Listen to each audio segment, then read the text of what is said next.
Scary Fairy Tales by the Brothers Grimm. Translated from the German by Margaret Hunt, Lucy Crane, May Seller, and others. The story of a youth who set out to learn what fear was. A father had 2 sons, of whom the eldest was clever and bright, and always knew what he was about, but the youngest was stupid, and couldn't learn or understand anything. So much so that those who saw him exclaimed, "What a burden he'll be to his father!" Now, when there was anything to be done, the eldest had always to do it. But if something was required later, or in the night time, and the way led through the churchyard, or some such ghostly place, he always replied, "Oh no, father! Nothing will induce me to go there. It makes me shudder!" For he was afraid. Or, when they sat of an evening around the fire telling stories which made one's flesh creep, the listeners sometimes said, "Oh, it makes one shudder." The youngest sat in a corner, heard the exclamation, and could not understand what it meant. "They are always saying that it makes one shudder. It makes one shudder. Nothing makes me shudder. It's probably an art quite beyond me." Now it happened that his father said to him one day, "Hearken, you there in the corner. You are growing big and strong, and you must learn to earn your own bread. Look at your brother, what pains he takes, but all the money I've spent on your education is thrown away." "My dear father," he replied, "I will gladly learn. In fact, if it were possible, I should like to learn to shudder. I don't understand that a bit yet." The eldest laughed when he heard this, and thought to himself, "Good heavens, what a ninny my brother is! He'll never come to any good. As the twig is bent, so the tree is inclined." The father sighed and answered him, "You'll soon learn to shudder, but that won't help you to make a living." Shortly after this, when the sexton came to pay them a visit, the father broke out to him and told him what a bad hand his youngest son was at everything. He knew nothing and learnt nothing. "Only think! When I asked him how he proposed gaining a livelihood, he actually asked to be taught to shudder." "If that's all he wants," said the sexton, "I can teach him that. Just you send him to me. I'll soon polish him up."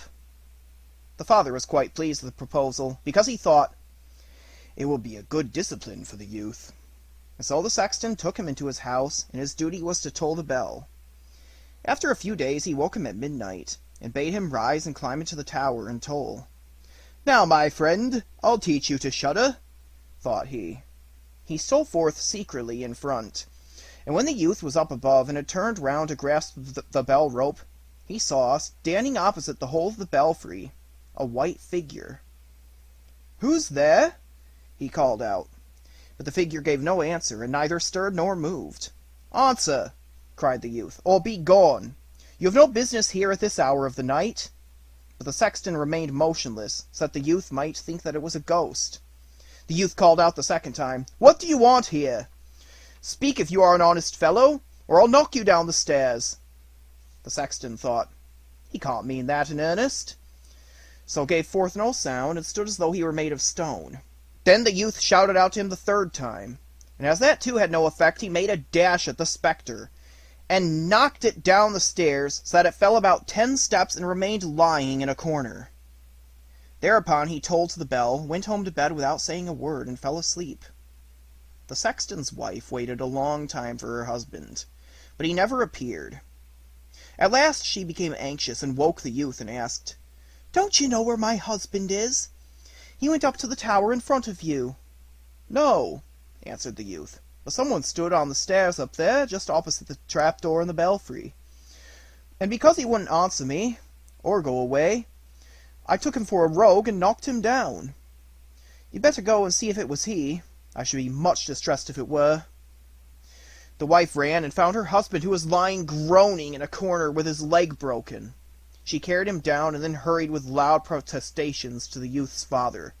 "Your son has been the cause of a pretty misfortune," she cried. "He threw my husband downstairs so that he broke his leg. Take the good-for-nothing wretch out of our house." The father was horrified, hurried to the youth, and gave him a scolding. "What unholy pranks are these? The evil one must have put them into your head." "Father," he replied, "only listen to me. I am quite guiltless. He stood there in the night like one who meant harm. I didn't know who it was, and warned him 3 times to speak or be gone." "Oh!" groaned the father. "You'll give me nothing but misfortune. Get out of my sight. I won't have anything more to do with you." "Yes, father, willingly. Only wait till daylight, then I'll set out and learn to shudder. And in that way I shall be master of an art which will gain me a living." "Learn what you will," said the father. "It's all one to me. Here are $50 for you. Set forth into the wide world with them. But see and tell no one where you come from, or who your father is. For I am ashamed of you." "Yes, father, whatever you wish. And if that's all you ask, I can easily keep it in mind." When day broke, the youth put the $50 into his pocket, set out on the high, hard road, and kept muttering to himself, "If I could only shudder! If I could only shudder!" Just at this moment a man came by, who heard the youth speaking to himself. And when they had gone on a bit and were in sight of the gallows, the man said to him, "Look, there's a tree where 7 people have been hanged, and are now learning to fly. Sit down under it, and wait till nightfall. Then you'll pretty soon learn to shudder." "If that's all I have to do," answered the youth, "it's easily done. But if I learn to shudder so quickly, you shall have my $50. Just come back to me tomorrow morning early." Then the youth went to the gallows tree and sat down underneath it, and waited for the evening. And because he felt cold, he lit himself a fire. But at midnight it got so chill that in spite of the fire he couldn't keep warm. And as the wind blew the corpses one against the other, tossing them to and fro, he thought to himself, "If you are perishing down here by the fire, how those poor things up there must be shaking and shivering." And because he had a tender heart, he put up a ladder, which he climbed, unhooked one body after the other, and took down all the 7. Then he stirred the fire, blew it up, and placed them all round in a circle, that they might warm themselves. But they sat there and did not move, and the fire caught their clothes. Then he spoke, "Take care, or I'll hang you up again." But the dead men did not hear, and let their rags go on burning. Then he got angry and said, "If you aren't careful yourselves, then I can't help you, and I don't mean to burn with you." And he hung them up again in a row. Then he sat down at his fire and fell asleep. On the following morning the man came to him, and wishing to get his $50, said, "Now you know what it is to shudder." "No," he answered. "How should I? Those fellows up there never opened their mouths, and were so stupid that they let those few old tatters they have on their bodies burn." Then the man saw that he wouldn't get his $50 that day, and went off, saying, "Well, I'm blessed if I ever met such a person as my life before." The youth went too on his way, and began to murmur to himself, "Oh, if I could only shudder! If I could only shudder!" A carrier who was walking behind him heard these words, and asked him, "Who are you?" "I don't know," said the youth. "Where do you hail from?" "I don't know." "Who's your father?" "I mayn't say." "What are you constantly muttering to yourself?" "Oh," said the youth, "I would give worlds to shudder, but no one can teach me." "Stuff and nonsense," spoke the carrier. "Come along with me, and I'll soon put that right." The youth went with the carrier, and in the evening they reached an inn, where they were to spend the night. Then, just as he was entering the room, he said again quite aloud, "Oh, if I could only shudder! If I could only shudder!" The landlord, who heard this, laughed and said, "If that's what you're sighing for, you shall be given every opportunity here." "Oh, hold your tongue," said the landlord's wife. "So many people have paid for their curiosity with their lives. There were 1,000 pities that those beautiful eyes would never again to behold daylight." But the youth said, "No matter how difficult, I insist on learning it. Why, that's what I've set out to do." He left the landlord no peace till he told him that in the neighborhood stood a haunted castle, where one could easily learn to shudder if one only kept watch in it for 3 nights. The king had promised the man who dared to do this thing his daughter as wife, and she was the most beautiful maiden under the sun. There was also much treasure hid in the castle, guarded by evil spirits, which would then be free, and was sufficient to make a poor man more than rich. Many had already gone in, but so far none had ever come out again. So the youth went to the king and spoke, "If I were allowed, I should much like to watch for 3 nights in the castle." The king looked at him, and because he pleased him, he said, "You can ask for 3 things, none of them living, and those you may take with you into the castle." Then he answered, "Well, I shall beg for a fire, a turning lathe, and a carving bench with a knife attached." On the following day the king had everything put into the castle, and when the night drew on, the youth took up his position there, lit a bright fire in one of the rooms, placed the carving bench with a knife close to it, and sat himself down on the turning lathe. "Oh, if I could only shudder," he said, "but I shan't learn it here either." Toward midnight he wanted to make up the fire, and as he was blowing up a blaze he heard a shriek from a corner. "Oh my, how cold we are!" "You fools!" he cried. "Why do you scream? If you are cold, come and sit by the fire and warm yourselves."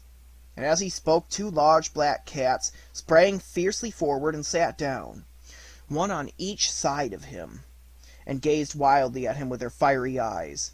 After a time, when they had warmed themselves, they said, "Friend, shall we play a little game of cards?" "Why not?" he replied. "But first let me see your paws." Then they stretched out their claws. "Ha!" said he. "What long nails you've got! Wait a minute, I must first cut them off." Thereupon he seized them by the scruff of their necks, lifted them onto the carving bench, and screwed down their paws firmly. "After watching you narrowly," said he, "I no longer feel desire to play cards with you." And with these words he struck them dead and threw them out into the water. But when he had thus sent the 2 of them to their final rest, and was again about to sit down at the fire, out of every nook and corner came forth black cats and black dogs with fiery chains and such swarms that he couldn't possibly get away from them. They yelled in the most ghastly manner, jumped upon his fire, scattered it all, and tried to put it out. He looked on quietly for a time, but when it got beyond a joke, he seized his carving knife and called out, "Be off, you rebel rout!" and let fly at them. Some of them fled away, and the others he struck dead and threw them out into the pond below. When he had returned, he blew up the sparks of the fire once more, and warmed himself.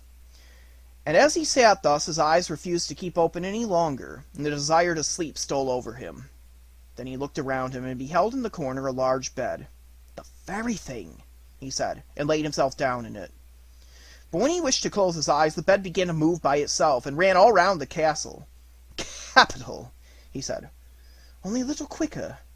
Then the bed sped on as if drawn by 6 horses, over thresholds and stairs, up this way and down that. All of a sudden, crash, crash, with a bound it turned over upside down and lay like a mountain on the top of him. But he tossed the blankets and pillows in the air, emerged from underneath, and said, "Now anyone who has the fancy for it may go a drive," lay down at his fire, and slept till daylight. In the morning the king came, and when he beheld him lying on the ground, he imagined the ghosts had been too much for him, and that he was dead. Then he said, "What a pity! And such a fine fellow he was." The youth heard this, got up, and said, "It's not come to that yet." Then the king was astonished, and very glad, and asked how it had fared with him. "First rate," he answered. "And now I've survived the one night, I shall get through the other 2 also." The landlord, when he went to him, opened his eyes wide, and said, "Well, I never thought to see you alive again. Have you learned now what shuddering is?"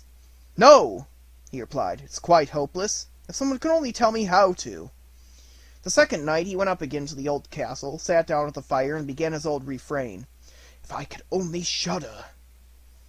As midnight approached, a noise and din broke out, at first gentle, but gradually increasing. Then all was quiet for a minute, and at length, with a loud scream, half of a man dropped down the chimney and fell before him. "Hi, up there!" shouted he. "There's another half wanted down here. That's not enough." Then the din commenced once more. There was a shrieking and a yelling, and then the other half fell down. "Wait a bit," he said. "I'll stir up the fire for you." When he had done this, and again looked around, the 2 pieces had united, and a horrible-looking man sat on his seat. "Come," said the youth. "I didn't bargain for that. The seat is mine." The man tried to shove him away, but the youth wouldn't allow it for a moment, and, pushing him off by force, sat down in his place again. Then more men dropped down, one after the other, who, fetching 9 skeleton legs and 2 skulls, put them up and played 9-pins with them. The youth thought he would like to play too, and said, "Look here, Do you mind my joining the game?" "No, not if you have money." "I've money enough," he replied, "but your balls aren't very round." Then he took up the skulls, placed them on his lathe, and turned them till they were round. "Now they'll roll along better," said he. "And hoop-la! Now the fun begins!" He played with them and lost some of his money. But when 12 struck, everything vanished before his eyes. He lay down and slept peacefully. The next morning the king came, anxious for news. "How have you got on this time?" he asked. "I played 9 pins," he answered, "and lost a few pence." "Didn't you shudder, then?" "No such luck," said he. "I made myself merry." "Oh, if I only knew what it was to shudder."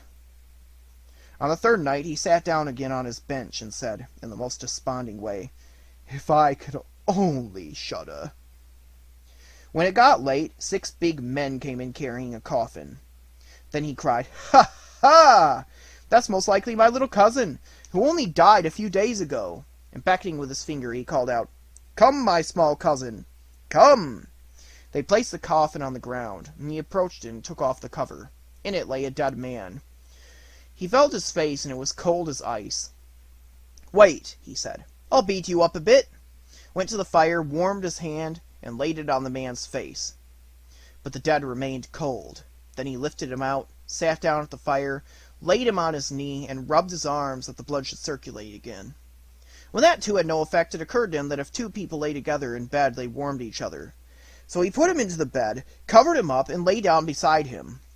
After a time, the corpse became warm and began to move. Then the youth said, "Now, my little cousin, what would have happened if I hadn't warmed you?" Now the dead man rose up and cried out, "Now I will strangle you!" "What?" said he. "Is that all the thanks I get?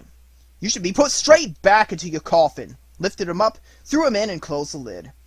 Then the 6 men came and carried him out again. "I simply can't shudder," he said, "and it's clear I shan't learn it in a lifetime here." Then a man entered, of more than ordinary size, and of a very fearful appearance. But he was old and had a white beard. "Oh, you miserable creature! Now you will soon know what it is to shudder," he cried, "for you must die." "Not so quickly," answered the youth. "If I am to die, you must catch me first." "I shall soon lay hold of you," spoke the monster. "Gently, gently, don't boast too much. I'm as strong as you, and stronger too." "We'll soon see," said the old man. "If you are stronger than I shall let you off. Come, let's have a try." Then he led him through some dark passages to a forge, and grasping an axe, he drove one of the anvils with a blow into the earth. "I can do better than that," cried the youth, and went to the other anvil. The old man drew near him in order to watch closely, and his white beard hung right down. The youth seized the axe, cleft the anvil open, and jammed in the old man's beard. "Now I have you," said the youth. "This time it's your turn to die."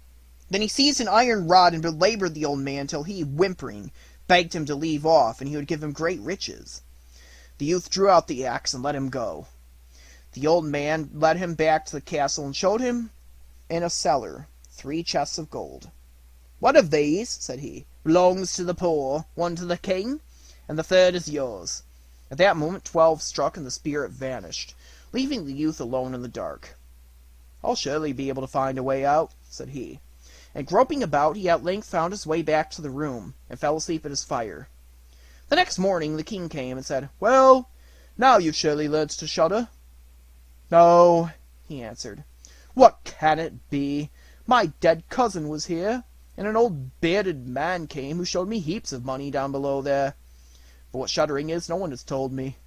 Then the king spoke. "You have freed the castle from its curse. You shall marry my daughter." "That's all charming," he said, "but I still don't know what it is to shudder." Then the gold was brought up, and the wedding was celebrated. But the young king, though he loved his wife dearly, and though he was very happy, still kept on saying, "If I could only shudder! If I could only shudder!" At last he reduced her to despair. Then her maid said, "I'll help you. We'll soon make him shudder." So she went out to the stream that flowed through the garden, and had a pail full of gudgeons brought to her. At night, when the young king was asleep, his wife had to pull the clothes off him, and pour the pail full of little gudgeons over him, so that the little fish swam all about him. Then he awoke and cried out, "Oh, how I shudder! How I shudder, dear wife!" "Ah, yes, now I know what shuddering is."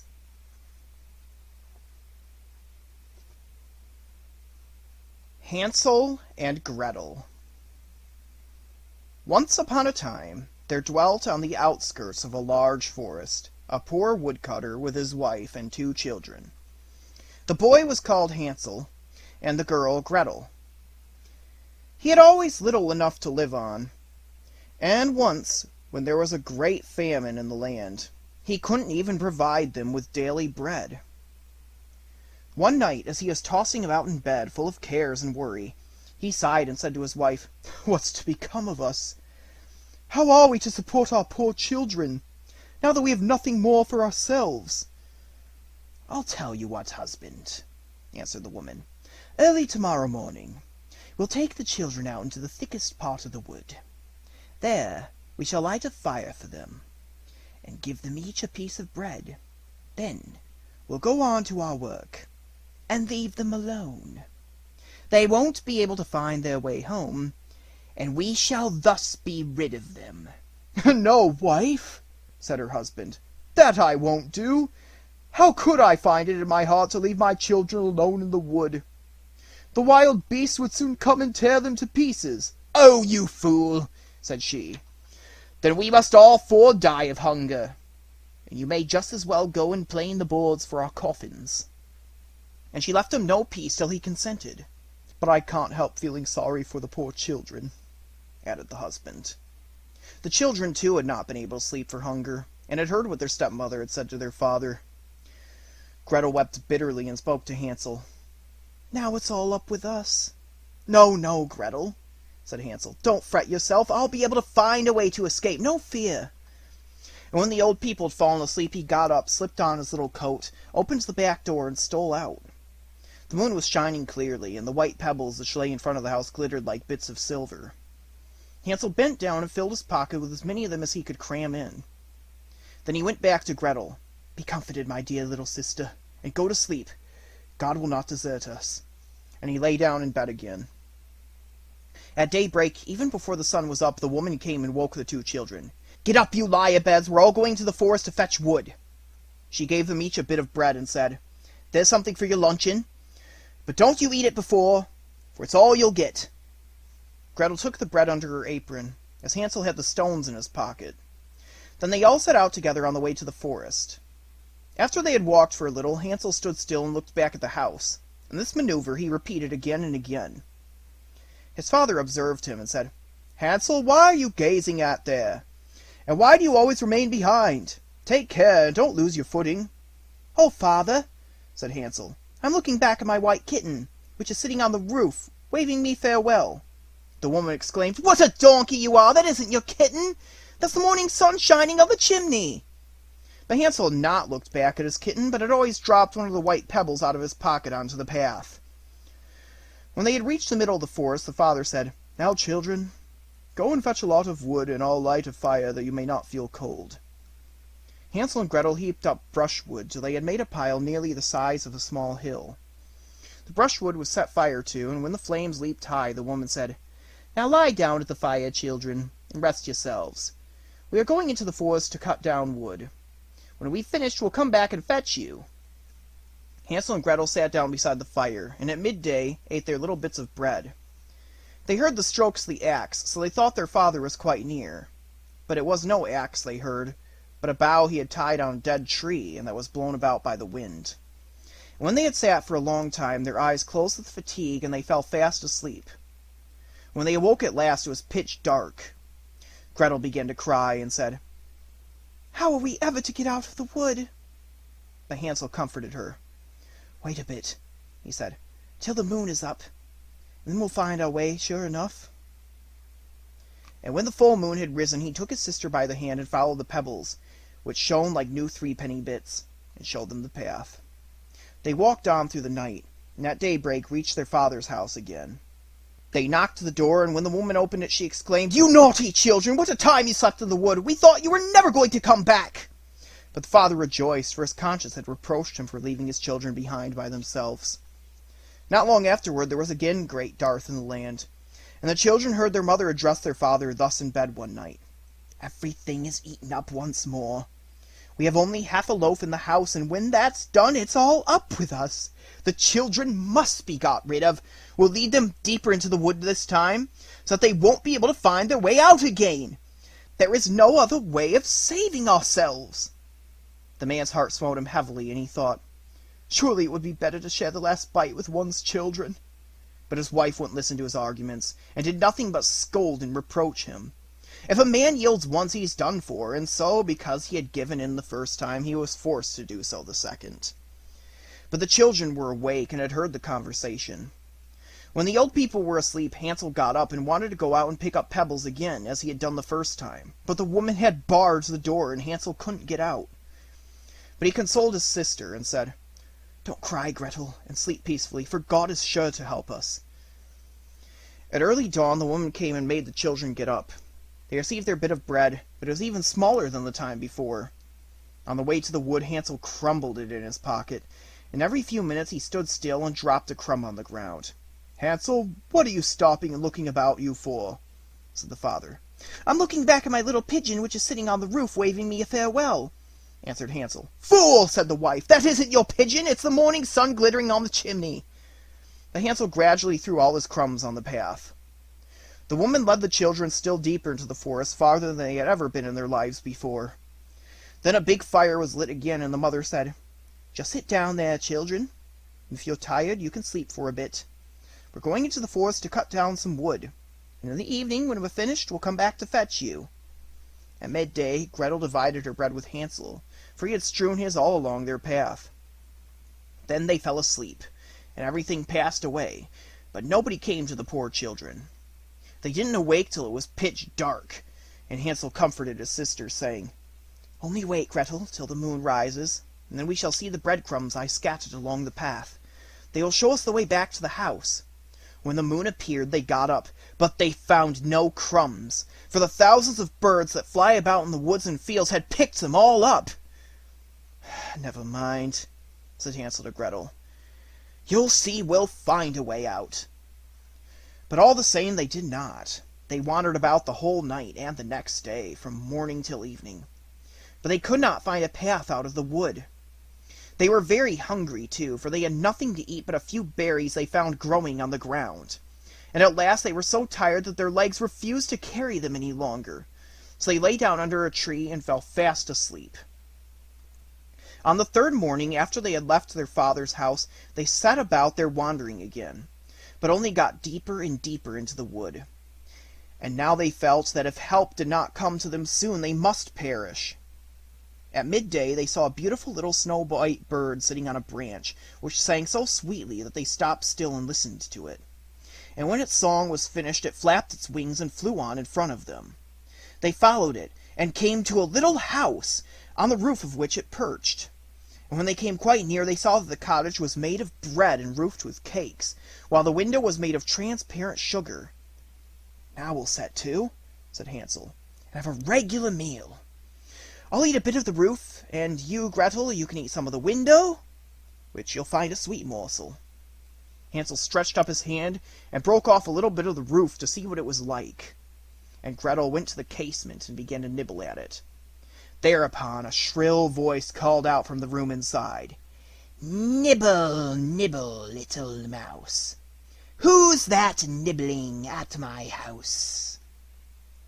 The children answered, "'Tis heaven's own child, the tempest wild," and went on eating, without putting themselves about. Hansel, who thoroughly appreciated the roof, tore down a big bit of it, while Gretel pushed out a whole round window pane and sat down the better to enjoy it. Suddenly the door opened, and an ancient dame leaning on a staff hobbled out. Hansel and Gretel were so terrified that they let what they had in their hands fall. But the old woman shook her head and said, "Oh, you dear children, who led you here? Just come in and stay with me. No ill shall befall you." She took them both by the hand and let them into the house, and laid a most sumptuous dinner before them, milk and sugared pancakes with apples and nuts. After they had finished, 2 beautiful little white beds were prepared for them, and when Hansel and Gretel lay down in them, they felt as if they had gotten to heaven. The old woman had appeared to be most friendly, but she was really an old witch who had waylaid the children, and had only built a little bread house in order to lure them in. When anyone came into her power, she killed, cooked, and ate him, and held a regular feast day for the occasion. Witches have red eyes and cannot see far, but, like beasts, they have a keen sense of smell, and know when human beings pass by. When Hansel and Gretel fell into her hands, she laughed maliciously, and said jeeringly, "I've got them now. They shan't escape me." Early in the morning, before the children were awake, she rose up, and when she saw them both sleeping so peacefully, with their round rosy cheeks, she muttered to herself, "That'll be a dainty bite." Then she seized Hansel with her bony hand and carried him into a little stable and barred the door on him. He might scream as much as he liked, it did him no good. Then she went to Gretel, shook her till she awoke, and cried, "Get up, you lazy bones! Fetch water and cook something for your brother. When he's fat, I'll eat him up."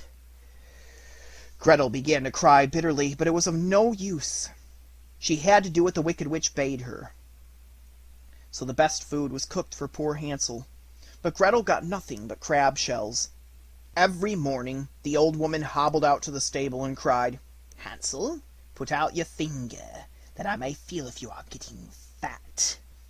But Hansel always stretched out a bone, and the old dame, whose eyes were dim, couldn't see it, and thinking always it was Hansel's finger, wondered why he fattened so slowly. When 4 weeks had passed and Hansel still remained thin, she lost patience and determined to wait no longer. "Hey, Gretel!" she cried to the girl. "Be quick and get some water. Hansel may be fat or thin. I'm going to kill him tomorrow and cook him." Oh, how the poor little sister sobbed as she carried the water, and how the tears rolled down her cheeks. "Kind Lord, help us now!" she cried. "If only the wild beasts in the wood had eaten us, then at least we should have died together." "Just hold your prayers," said the old hag. "They won't help you." Early in the morning, Gretel had to go out and hang up the kettle full of water and light the fire.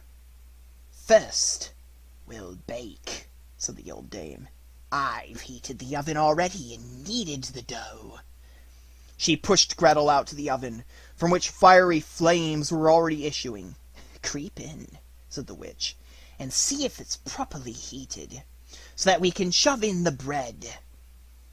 For when she had got Gretel in, she meant to close the oven and let the girl bake, that she might eat her up too. But Gretel perceived her intention, and said, "I don't know how to do it. How do I get in?" "You silly goose!" said the hag. "The opening is big enough. See, I could get in myself." And she crawled toward it and poked her head in the oven. Then Gretel gave her a shove and sent her right in, shut the oven door, and drew the bolt. Gracious, how she yelled! It was quite horrible. But Gretel fled, and the wretched old woman was left to perish miserably. Gretel flew straight to Hansel, opened the little stable door, and cried, "Hansel, we are free! The old witch is dead!" Then Hansel sprang like a bird out of a cage when the door is opened. How they rejoiced, and fell on each other's necks, and jumped for joy, and kissed one another. And as they had no longer any cause for fear, they went in the old hag's house, and here they found, in every corner of the room, boxes with pearls and precious stones. "These are even better than pebbles," said Hansel, and crammed his pockets full of them. And Gretel said, "I too will bring something home," and she filled her apron full. "But now," said Hansel, "let's go and get well away from the witch's wood." When they had wandered about for some hours, they came to a big lake. "We can't get over," said Hansel. "I see no bridge of any sort or kind." "Yes, and there's no ferry boat either," answered Gretel. "But look, there swims the white duck. If I ask her, she'll help us over." And she called out, "Here are 2 children, mournful very, seeing neither bridge nor ferry. Take us upon your white back, and row us over. Quack, quack, quack." The duck swam towards them, and Hansel got on her back and bade his little sister sit beside him. "No," answered Gretel. "We should be too heavy a load for the duck. She shall carry us across separately." The good bird did this, and when they were landed safely on the other side, and had gone for a while, the wood became more and more familiar to them, and at length they saw their father's house in the distance. Then they set off to run, and bounding into the room fell on their father's neck. The man had not passed a happy hour since he left them in the wood, but the woman had died. Gretel shook out her apron so that the pearls and precious stones rolled about the room, and Hansel threw down one handful after the other out of his pocket. Thus all their troubles were ended, and they lived happily ever afterward. Sing, everyone. My story is done. And look, round the house there runs a little mouse. He that can catch her before she scampers in may make himself a very, very large fur cap out of her skin.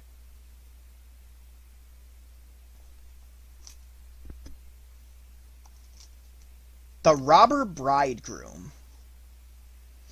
There was once upon a time a miller who had a beautiful daughter, and as she was grown up he wished that she was provided for and well married. He thought, "If any good suitor comes and asks for her, I will give her to him." Not long afterwards a suitor came, who appeared to be very rich, and as the miller had no fault to find with him, he promised his daughter to him. The maiden, however, did not quite like him so much as a girl should like the man to whom she is engaged, and had no confidence in him. Whenever she saw or thought of him, she felt a secret horror. Once he said to her, "You are my betrothed, and yet you have never once paid me a visit." The maiden replied, "I know not where your house is." Then said the bridegroom, "My house is out there, in the dark forest." She tried to excuse herself, and said she could not find the way there. The bridegroom said, "Next Sunday you must come out there to me. I've already invited the guests, and I will strew ashes in order that you may find your way through the forest." When Sunday came, and the maiden had to set out on her way, she became very uneasy. She herself knew not exactly why, and to mark her way she filled both her pockets full of peas and lentils. Ashes were strewn at the entrance of the forest, and these she followed, but at every step she threw a couple of peas on the ground.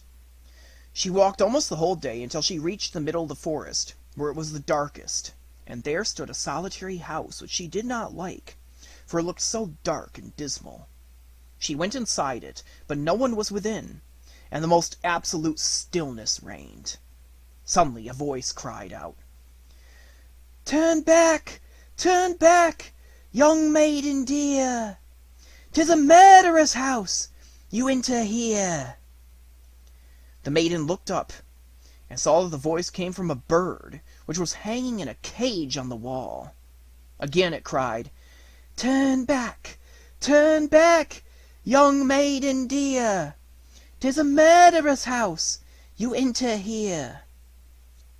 Then the young maiden went on farther from one room to another, and walked through the whole house, but it was entirely empty, and not one human being was to be found. At last she came to the cellar, and there sat an extremely aged woman, whose head shook constantly. "Can you not tell me," said the woman, "if my betrothed lives here?" "Alas, poor child," replied the old woman, "where have you come from? You are in a murderer's den. You think you are a bride soon to be married, but you will keep your wedding with death. Look, I have been forced to put a great kettle on there, with water in it, and when they have you in their power, they will cut you to pieces without mercy, will cook you and eat you, for they are eaters of human flesh. If I do not have compassion on you and save you, you are lost." Thereupon the old woman led her behind a great barrel, where she could not be seen. "Be as still as a mouse," said she. "Do not make a sound or move, or all will be over with you. At night, when the robbers are asleep, we will escape, I have long waited for an opportunity." Hardly was this done, than the godless crew came home. They dragged with them another young girl. They were drunk, and paid no heed to her screams and lamentations. They gave her wine to drink, 3 glasses full. 1 glass of white wine, 1 glass of red, and a glass of yellow, and with this her heart burst in two. Thereupon they tore off her delicate raiment, laid her on a table, cut her beautiful body in pieces, and sprinkled salt upon her. The poor bride behind the cask trembled and shook, for she saw right well what fate the robbers had destined for her. One of them noticed a gold ring on the little finger of the murdered girl, and as it would not come off at once, he took an axe and cut the finger off, but it sprang in the air, away over the barrel, and fell straight into the bride's lap. The robber took a candle and wanted to look for it, but could not find it. Then another of them said, "Have you looked behind the great barrel?" But the old woman cried, "Come and get something to eat and leave off looking till the morning. The finger won't run away from you." Then the robber said, "The old woman is right," and gave up their search, and sat down to eat. And the old woman poured a sleeping draught in their wine, so that they soon lay down in the cellar and slept and snored. When the bride heard that, she came out from behind the barrel, and had to step over the sleepers, so they lay in rows on the ground. And great was her terror lest she should waken one of them, but God helped her, and she got safely over. The old woman went up with her, opened the doors, and they hurried out of the murderer's den with all the speed in their power. The wind had blown away the strewn ashes, but the peas and lentils had sprouted and grown up, and showed them the way in the moonlight. They walked the whole night until in the morning they arrived at the mill, and then the maiden told her father everything exactly as it had happened. When the day came when the wedding was to be celebrated, the bridegroom appeared, and the miller had invited all his friends and relations. As they sat at table, each was bidden to relate something. The bride sat still and said nothing. Then said the bridegroom to the bride, "Come, my darling, do you know nothing? Relate something to us like the rest." She replied, "Then I will relate a dream. I was walking alone through the wood, and at last I came to a house in which no living soul was, but on the wall there was a bird in a cage, which cried, 'Turn back, young maiden dear! 'Tis a murderer's house you enter here.' And this it cried once more. My darling, I only dreamt this. Then I went through all the rooms, and they were all empty, and there was something so horrible about them. At last I went down into the cellar, and there sat a very old woman whose head shook, and I asked her, 'Does my bridegroom live in this house?' And she answered, 'Alas, poor child, you have got into a murderer's den. Your bridegroom does live here, but he will cut you in pieces and kill you, and then he will cook you and eat you. My darling, I only dreamt this.' But the old woman hid me behind a great barrel, and scarcely was I hidden, when the robbers came home, dragging a maiden with them, to whom they gave 3 kinds of wine to drink, white, red, and yellow, with which her heart broke in two. My darling, I only dreamt this. Thereupon they pulled off her pretty clothes, and cut her fair body in pieces on a table, and sprinkled them with salt. My darling, I only dreamt this. And one of the robbers saw that there was still a ring on her little finger, and as it was hard to draw off, he took an axe and cut it off. But the finger sprang in the air, and sprang behind the great barrel, and fell in my lap. And here is the finger with the ring!" And with these words she drew it forth, and showed it to those present. The robber, who had during this story become as pale as ashes, leapt up and wanted to escape, but the guests held him fast, and delivered him over to justice. Then he and his whole troop were executed for their infamous deeds. Bluebeard. In a forest lived a man who had 3 sons and a beautiful daughter. One day a golden carriage with 6 horses and a number of servants came along. They stopped in front of the house, and a king got out and asked the man to give him his daughter as his wife. The man was happy that his daughter had such good fortune, and immediately said yes. There was nothing wrong with the suitor, except that he had a completely blue beard, so that you got a little fright whenever you looked at him. The girl was also frightened at first, and was afraid to marry him. But at her father's persuasion, she finally agreed. But because she was so afraid, she at first went to her 3 brothers, took them alone, and said, "Dear brothers, if you hear me screaming, wherever you are, leave everything behind and come to my aid." The brothers promised her this and kissed her. "Farewell, dear sister. If we hear your voice, we will jump on our horses and soon be with you." Then she got into the carriage with Bluebeard and drove away with him. When she got to his castle, everything was splendid, and everything the queen wished for happened, and she would have been very happy if she could only have got used to the king's blue beard. But every time she saw it, she was inwardly frightened. After some time, he said, "I must go on a long journey. Here are the keys to the whole castle. You can open all of the doors and look at everything, except I forbid you to go into the room to which this little golden key belongs. If you open it, your life is forfeit." She took the keys, promised to obey him, and when he was gone, she opened the doors one after the other, and saw so many riches and splendor that she thought they had been brought together from all over the world. There was nothing left now but the forbidden chamber.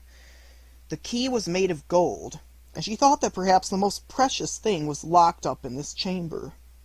Curiosity began to plague her, and she would rather not have seen all the things if she only knew what was in it.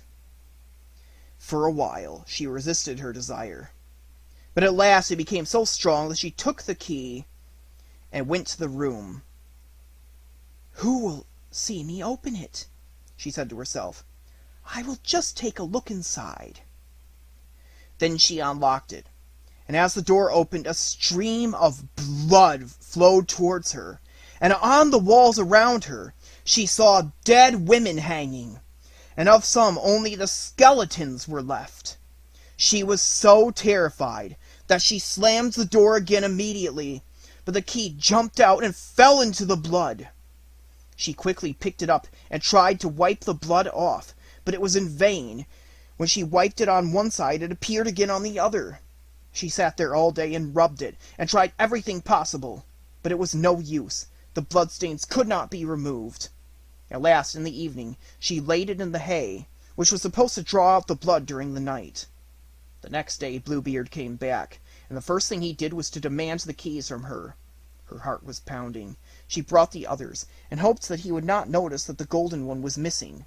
But he counted them all, and when he had finished, he said, "Where is the one for the secret chamber?" And he looked at her in the face. She turned blood red and answered, "It is upstairs. I've misplaced it. Tomorrow I will look for it." "You had better go at once, dear wife. I shall need it this very day." "Oh, I will just tell you. I lost it in the hay. I must look for it first." "You have not lost it," said Bluebeard angrily. "You put it there so that the blood stains would come out. For you have disobeyed my command and have been in the room. But now you must go in, even if you do not want to." Then he sent her to fetch the key, which was still covered in blood stains. "Now prepare yourself for death.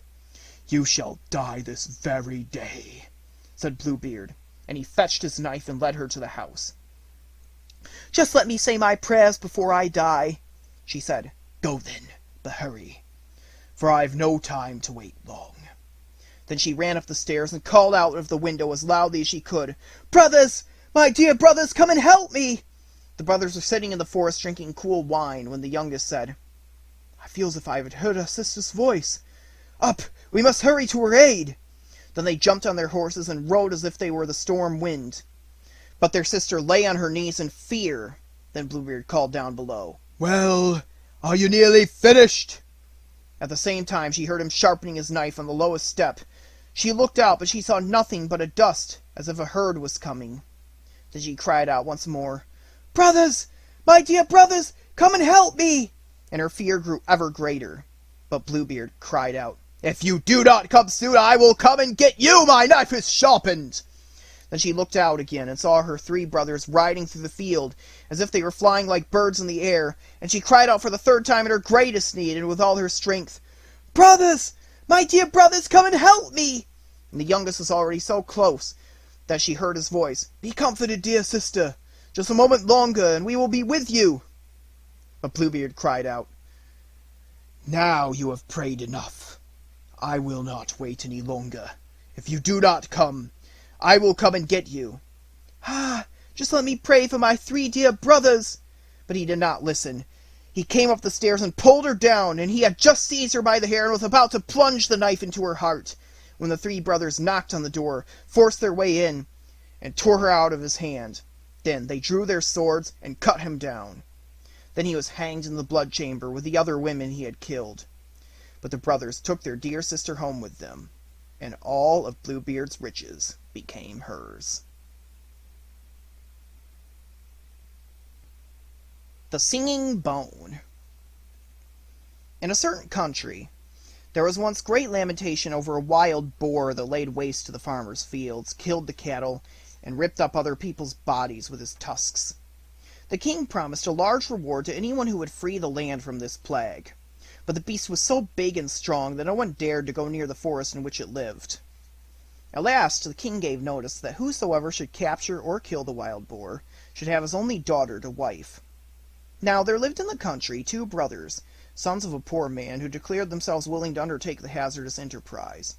The elder, who was crafty and shrewd, out of pride; the younger, who was innocent and simple, from a kind heart.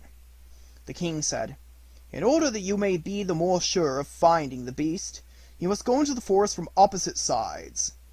So the elder went in on the west side, and the younger on the east. When the younger had gone a short way, a little man stepped up to him. He held in his hand a black spear and said, "I give you this spear because your heart is pure and good. With this you can boldly attack the wild boar. It will do you no harm." He thanked the little man, shouldered the spear, and went on fearlessly. Before long he saw the beast, which rushed at him. But he held his spear towards it, and in its blind fury it ran so swiftly against it that its heart was cloven in 2. Then he took the monster on his back and went homewards with it to the king. As he came out the other side of the wood, there stood at the entrance a house where people were making merry with wine and dancing. His elder brother had gone in here, and thinking that after all the boar would not run away from him, was going to drink when he felt brave.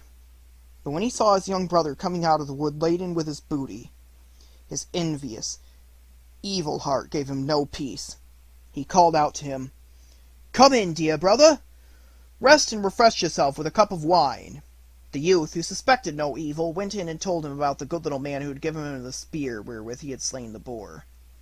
The elder brother kept him there until the evening, and then they went away together. And when in the darkness they came to a bridge over a brook, the elder brother let the other go first, and when he was halfway across he gave him such a blow from behind that he fell down dead. He buried him beneath the bridge, took the boar, and carried it to the king, pretending that he had killed it. Whereupon he obtained the king's daughter in marriage. And when his younger brother did not come back, he said, "The boar must have killed him," and everyone believed it. But as nothing remains hidden from God, so this black deed was also to come to light. Years afterward, a shepherd was driving his herd across the bridge, and saw lying in the sand beneath a snow-white little bone. He thought that it would make a good mouthpiece. So he clambered down, picked it up, and cut out of it a mouthpiece for his horn. But when he blew through it the first time, to his great astonishment, the bone began of its own accord to sing, "Ah, friend, you blow upon my bone. Long have I lain beside the water. My brother slew me for the boar, and took for his wife the king's young daughter." "What a wonderful horn," said the shepherd. "It sings by itself. I must take it to my lord the king." When he came with it to the king, the horn again began to sing its little song. The king understood it all, and caused the ground below the bridge to be dug up, and then the whole skeleton of the murdered man came to light. The wicked brother could not deny the deed, and was sewn up in a sack and drowned. But the bones of the murdered man were laid to rest in a beautiful tomb in the churchyard.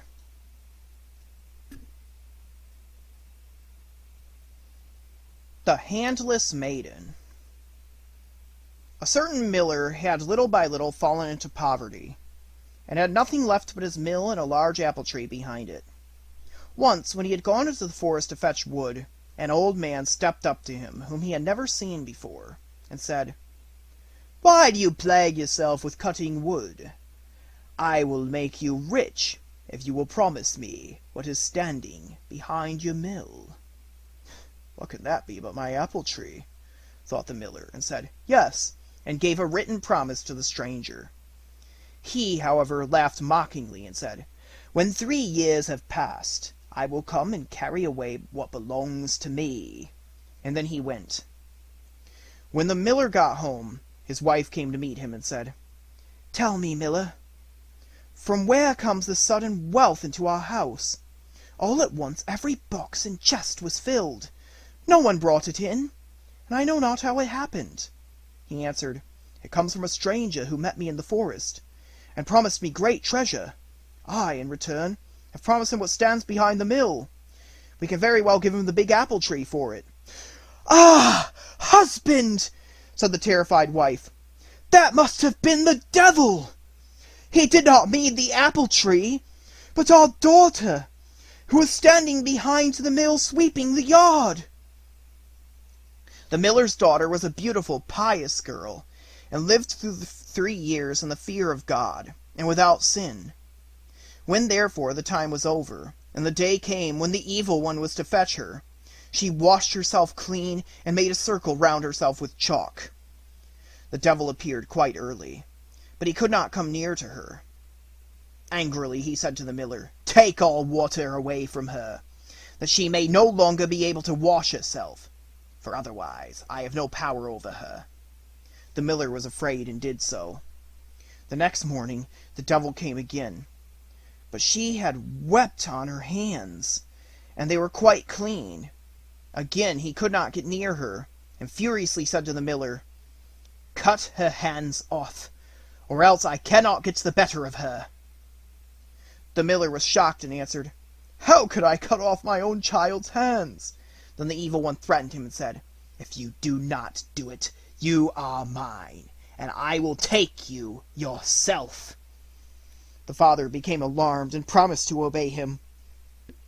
So he went to the girl, and said, "My child, if I do not cut off both your hands, the devil will carry me away, and in my terror I've promised to do it. Help me in my need, and forgive me the harm I do thee." She replied, "Dear father, do with me what you will. I am your child." Thereupon she laid down both her hands, and let them be cut off. The devil came for the 3rd time, but she had wept so long and so much on the stumps, that after all they were quite clean. Then he had to give in, and had lost all right over her. The miller said to her, "I have by means of you received such great wealth, that I will keep you most delicately as long as you live." But she replied, "Here I cannot stay.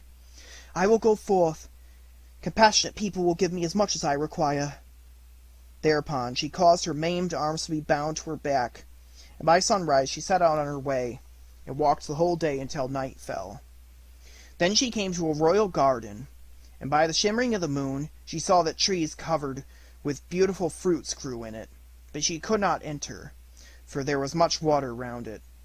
And as she had walked the whole day and not eaten one mouthful, and hunger tormented her, she thought, "Ah, if I were but inside, that I might eat of the fruit, else must I die of hunger."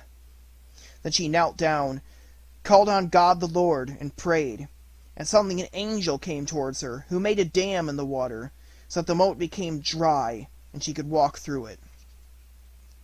And now she went into the garden, and the angel went with her. She saw a tree covered with beautiful pears, but they were all counted. Then she went to them, and to still her hunger ate one with her mouth from the tree, but no more.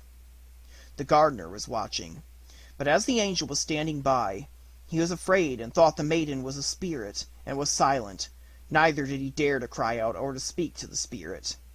When she had eaten the pear, she was satisfied, and went and concealed herself among the bushes. The king to whom the garden belonged came down to it the next morning, and counted, and saw that one of the pears was missing, and asked the gardener what had become of it, as it was not lying beneath the tree, but was gone. Then answered the gardener, "Last night a spirit came in, who had no hands, and ate off one of the pears with its mouth." The king said, "How did the spirit get over the water? And where did it go after it had eaten the pear?" The gardener answered, "Someone came in a snow-white garment from heaven who made a dam, and kept back the water, that the spirit might walk through the moat. And as it must have been an angel, I was afraid, and asked no questions, and did not cry out. And the spirit had eaten the pear, and went back again." The king said, "If it be as thou sayest, I will watch with thee tonight." When it grew dark, the king came into the garden, and brought a priest with him, who was to speak to the spirit. All three seated themselves beneath the tree, and watched.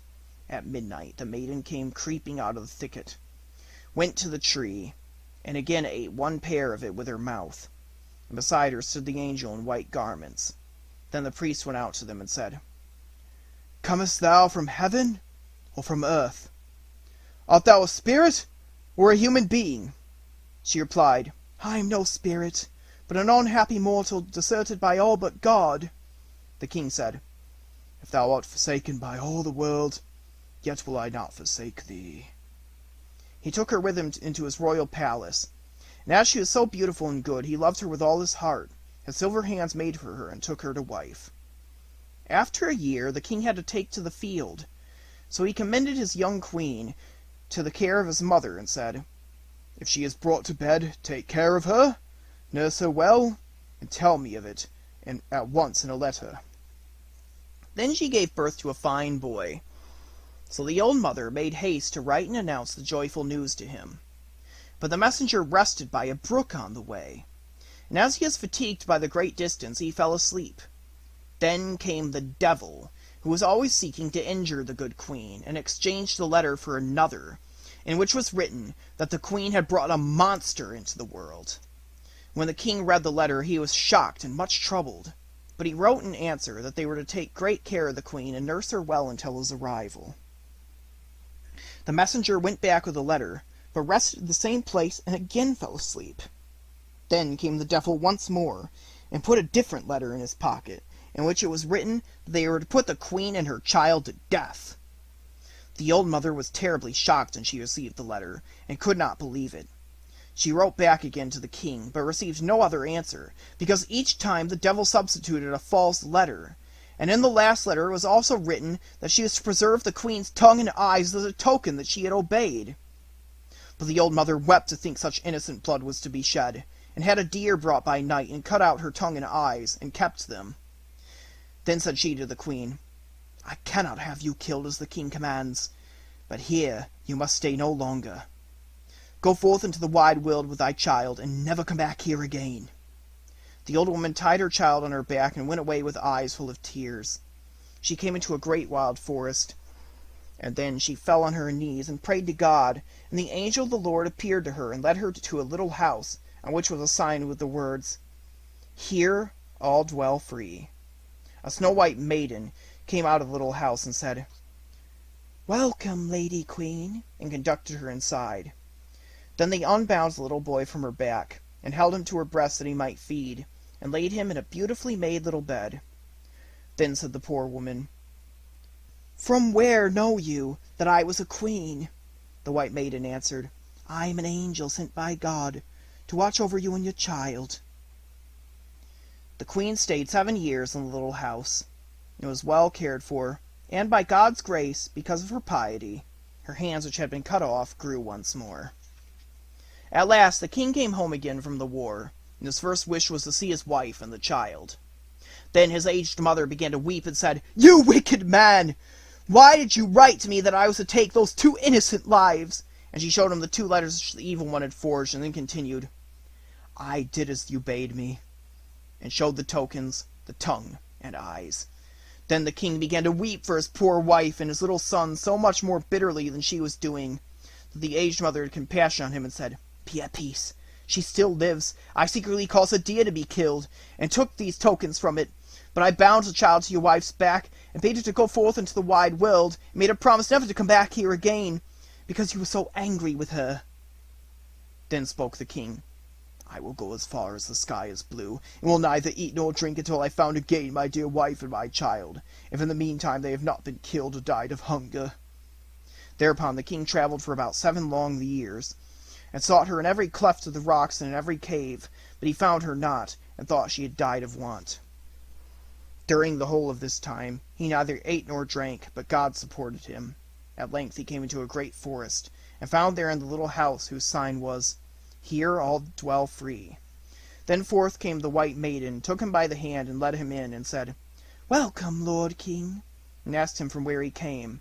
He answered, "Soon shall I have travelled about for the space of 7 years, and I seek my wife and a child, but cannot find them." The angel offered him meat and drink, but he did not take anything, and only wished to rest a little. Then he lay down to sleep, and put a handkerchief over his face. Thereupon the angel went into the chamber where the queen sat with her son, whom she usually called Sorrowful, and said to her, "Go out with your child.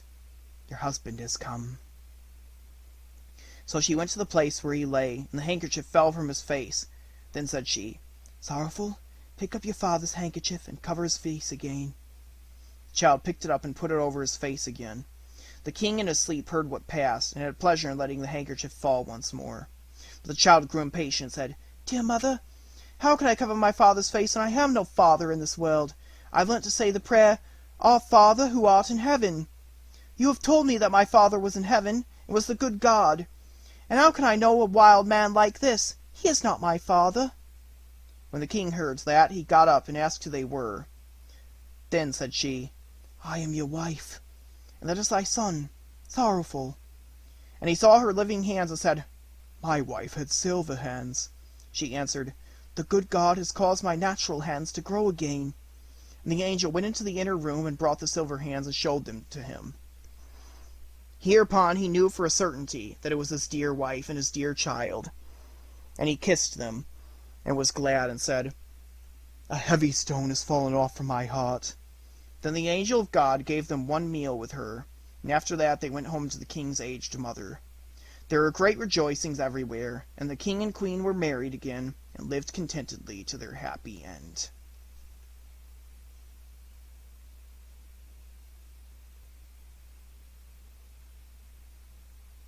Mother Trudy. There was once a little girl who was obstinate and inquisitive, and when her parents told her to do anything, she did not obey them. So how could she fare well? One day she said to her parents, "I have heard so much of Mother Trudy.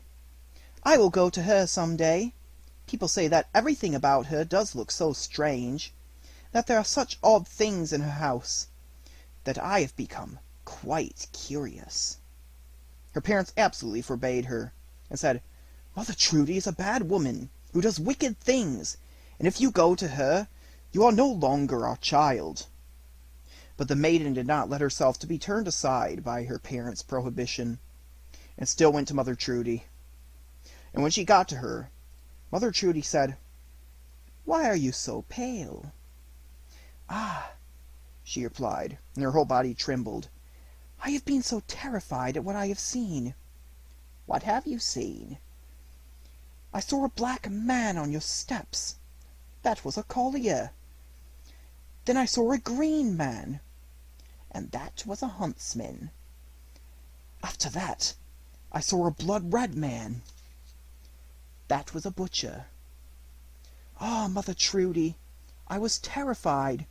I looked through the window, and saw not you, but, as I verily believe, the devil himself, with a head of fire." "Oh!" said she. "Then you have seen the witch in her proper costume. I have been waiting for you, and wanting you a long time already. You shall give me some light." Then she changed the girl into a block of wood, and threw it into the fire. And when it was in full blaze, she sat down close to it, and warmed herself by it, and said, "That shines bright, for once in a way."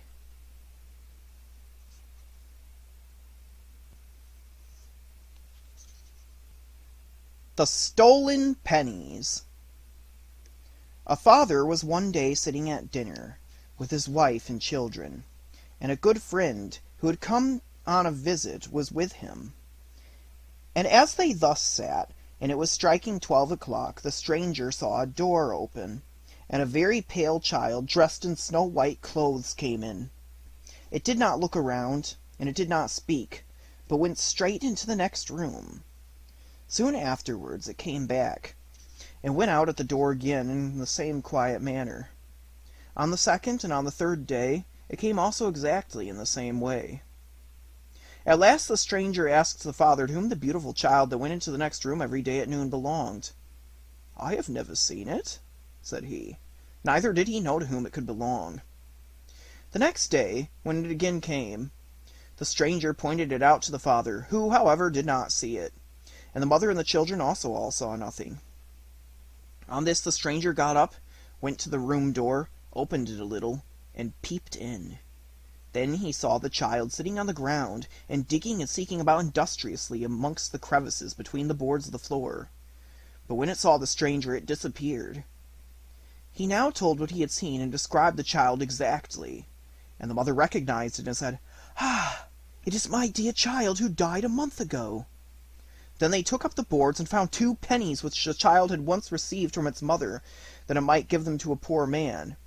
It, however, had thought, "You can buy yourself a biscuit for that," and had kept the farthings, and hidden them in the openings between the boards, and therefore it had had no rest in its grave, and it had come every day at noon to seek for these pennies. The parents gave the money at once to a poor man, and after that the child was never seen again.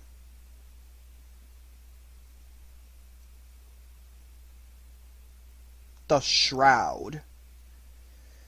There was once a mother who had a little boy of 7 years old, who was so handsome and lovable that no one could look at him without liking him, and she herself worshipped him above everything in the world. Now it so happened that he suddenly became ill, and God took him to himself. And for this the mother could not be comforted, and wept both day and night. But soon afterwards, when the child had been buried, it appeared by night in the places where it had sat and played during its life. And if the mother wept, it wept also. And when morning came, it disappeared. As, however, the mother would not stop crying, it came one night, and the little white shroud in which it had been laid in its coffin, and with its wreath of flowers round its head, and stood on the bed at her feet, and said, "Oh, mother, do stop crying, or I shall never fall asleep in my coffin, for my shroud will not dry because of all thy tears, which fall upon it." The mother was afraid when she heard that, and wept no more. The next night the child came again, and held a little light in its hand, and said, "Look, mother, my shroud is nearly dry, and I can rest in my grave." Then the mother gave her sorrow into God's keeping, and bore it quietly and patiently, and the child came no more, and slept in its little bed beneath the earth.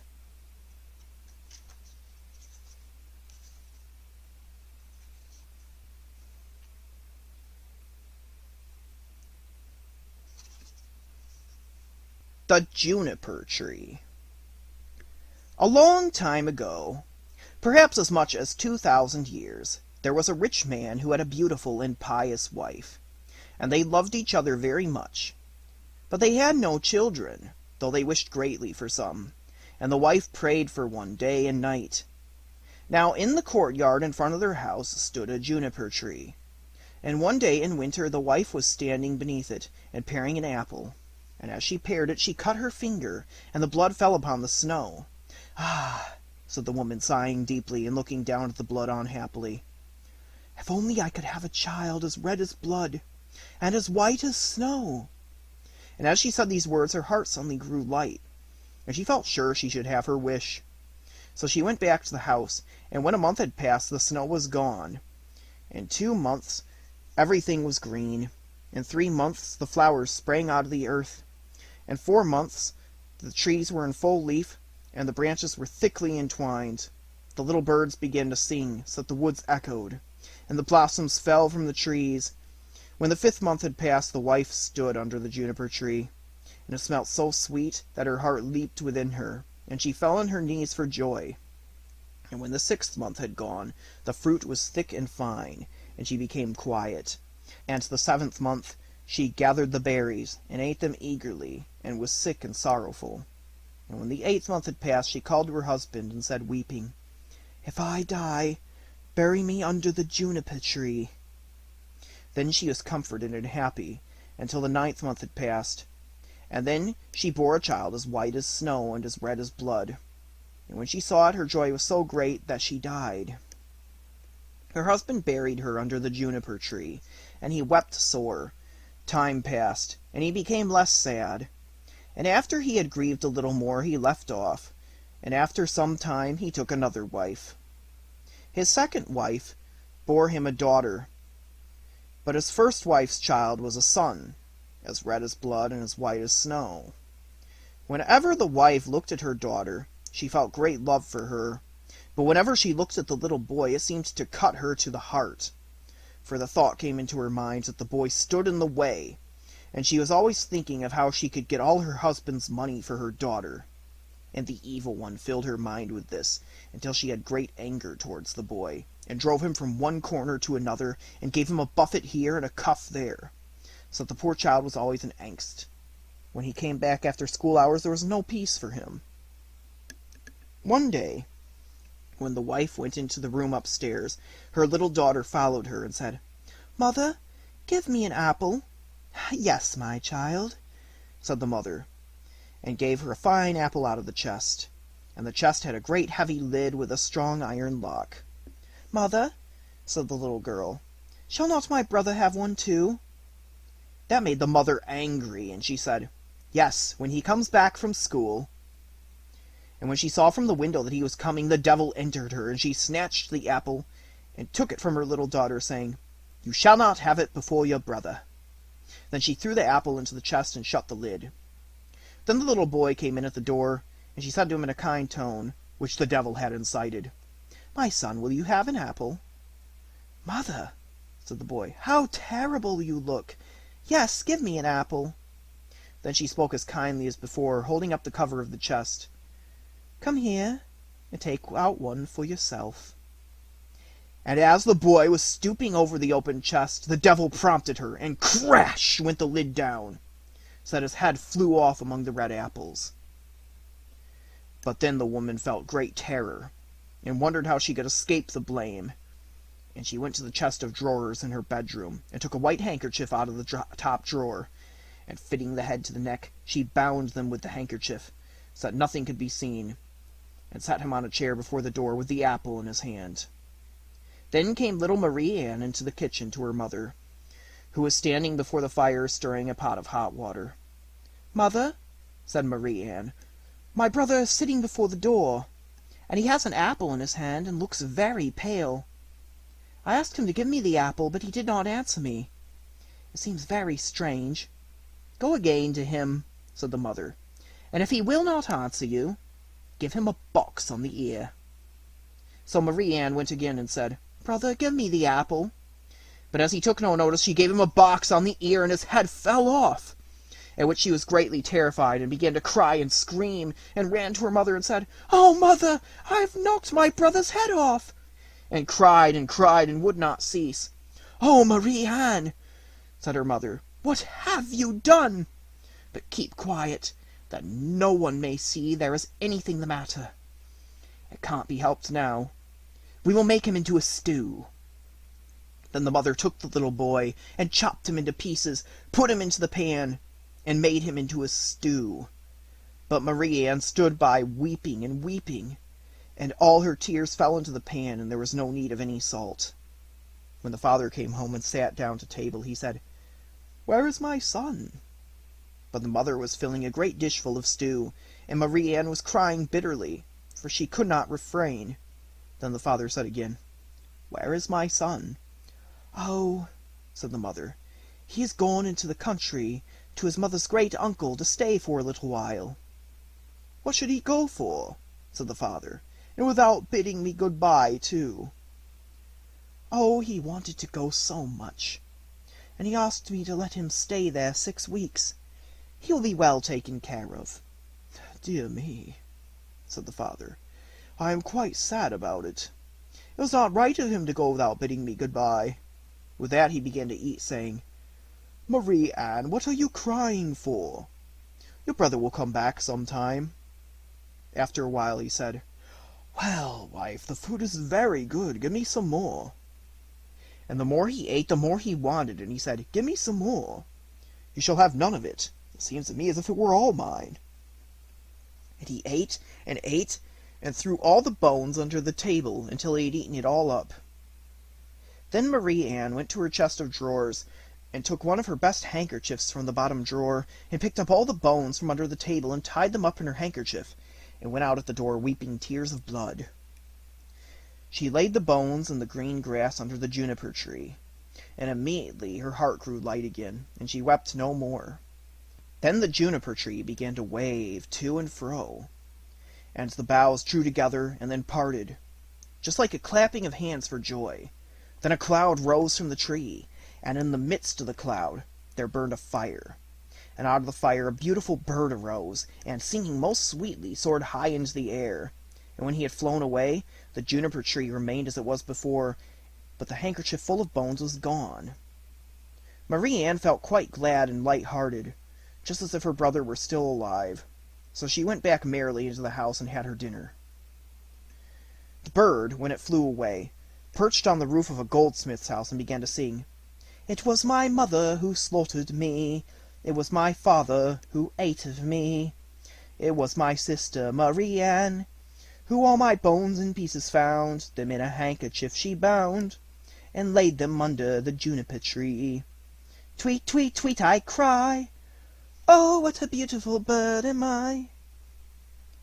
The goldsmith was sitting in his shop making a golden chain, and when he heard the bird, who was sitting on his roof and singing, he started up to go and look, and as he passed over the threshold he lost one of his slippers, and he went into the middle of the street with a slipper on one foot and only a sock on the other, with his apron on, and the gold chain in one hand and the pincers in the other.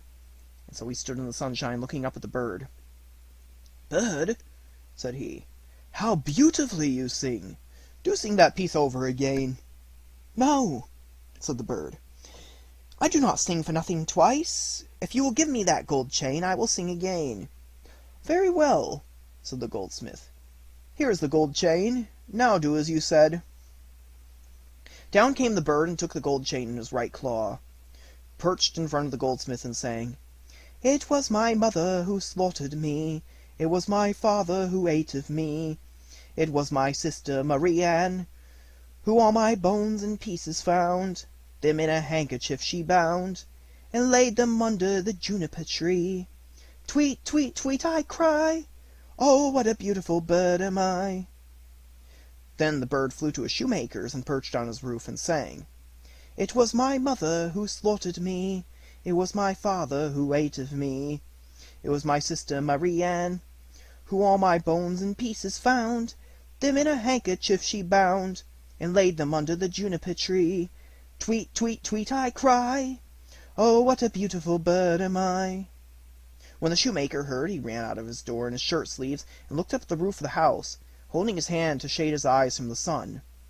"Bird," said he, "how beautifully you sing!" Then he called in at his door, "Wife, come out directly! Here is a bird singing beautifully. Only listen!" Then he called his daughter, all his children and acquaintance, both young men and maidens, and they came up the street and gazed on the bird, and saw how beautiful it was with red and green feathers, and round its throat was as it were gold, and its eyes twinkled, and its head like stars. "Bird," said the shoemaker, "do sing that piece over again." "No," said the bird, "I may not sing for nothing twice. You must give me something." "Wife," said the man, "go into the shop, and on the top shelf stands a pair of red shoes. Bring them here." So the wife went and brought the shoes. "Now, bird," said the man, "sing us that piece again." And the bird came and took the shoes in its left claw and flew up again to the roof and sang, "It was my mother who slaughtered me. It was my father who ate of me. It was my sister Marianne who all my bones in pieces found. Them in a handkerchief she bound, and laid them under the juniper tree. Tweet, tweet, tweet, I cry, oh, what a beautiful bird am I." And when he had finished, he flew away, with the chain in his right claw and the shoes in his left claw, and he flew till he reached a mill. The mill went clip-clap, clip-clap, clip-clap, and in the mill sat 20 miller's men, hewing a millstone, hick-hack, hick-hack, hick-hack, while the mill was going clip-clap, clip-clap, clip-clap. And the bird perched on a linden tree that stood in front of the mill and sang, "It was my mother who slaughtered me." Here one of the men looked up. "It was my father who ate of me." Then 2 more looked up and listened. "It was my sister Marianne." Here 4 more looked up. "Who all my bones in pieces found, them in a handkerchief she bound." Now there were only 8 left hewing, and laid them under the juniper tree. Now only 5. Tweet, tweet, tweet, I cry. Now only 1. Oh, what a beautiful bird am I. At length the last one left off, and he only heard the end. "Bird," said he, "how beautifully you sing! Let me hear it all. Sing that again." "No," said the bird, "I may not sing it twice for nothing. If you will give me the millstone, I will sing it again." "Indeed," said the man, "if it belonged to me alone, you should have it." "All right," said the others. "If he sings again, he shall have it." Then the bird came down, and all the 20 millers heaved up the stone with poles. "Yo! Heave ho! Yo! Heave ho!" And the bird stuck his head through the hole in the middle, and with the millstone round his neck he flew up to the tree and sang, "It was my mother who slaughtered me. It was my father who ate of me. It was my sister Marianne who all my bones in pieces found. Them in a handkerchief she bound, and laid them under the juniper tree. Tweet, tweet, tweet, I cry, oh, what a beautiful bird am I." And when he had finished, he spread his wings, having in the right claw the chain, and in the left claw the shoes, and round his neck the millstone. And he flew away to his father's house. In the parlor sat the father, the mother, and Marie Anne at the table. The father said, "How light-hearted and cheerful I feel." "Nay," said the mother, "I feel very low, just as if a great storm were coming." But Marie Anne sat weeping and weeping, and the bird came flying and perched on the roof. "Oh," said the father, "I feel so joyful, and the sun is shining so bright. It is as if I were going to meet with an old friend." "Nay," said the wife, "I am terrified, my teeth chatter, and there is fire in my veins." And she tore open her dress to get air, and Marie Anne sat in a corner and wept, with her plate before her, until it was quite full of tears. Then the bird perched on the juniper tree and sang, "It was my mother who slaughtered me." And the mother stopped her ears and hid her eyes, and would neither see nor hear. Nevertheless, the noise of a fearful storm was in her ears, and in her eyes a quivering and burning as of lightning. "It was my father who ate of me." "Oh, mother," said the father, "there is a beautiful bird singing so finely, and the sun shines, and everything smells as sweet as cinnamon." "It was my sister Marianne." Marie Anne hid her face in her lap and wept, and the father said, "I must go out to see the bird." "Oh, do not go," said the wife. "I feel as if the house were on fire." But the man went out and looked at the bird. "Who all my bones in pieces found, them in a handkerchief she bound, and laid them under the juniper tree. Tweet, tweet, tweet, I cry, oh, what a beautiful bird am I." With that the bird let fall the gold chain upon his father's neck, and it fitted him exactly. So he went indoors and said, "Look what a beautiful chain the bird has given me."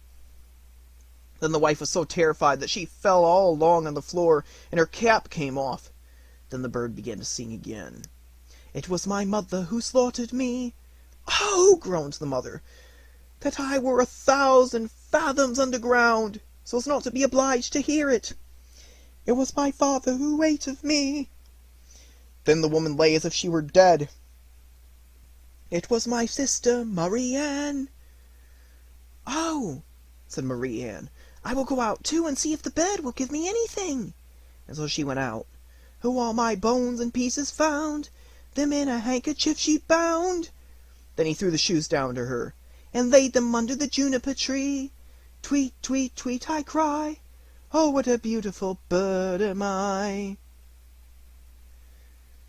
And poor Marie Anne all at once felt happy and joyful, and put on her red shoes, and danced and jumped for joy. Oh dear, said she, I felt so sad before I went outside, and now my heart is so light. He is a charming bird to have given me a pair of red shoes. But the mother's hair stood on end and looked like flame, and she said, Even if the world is coming to an end, I must go out for a little relief. Just as she came outside the door, crash went the millstone on her head, and crushed her flat. The father and daughter rushed out, and saw smoke and flames of fire rise up. But when that had gone by, there stood the little brother, and he took his father and Marie Anne by the hand. And they felt very happy and content, and went indoors, and sat to the table, and had their dinner.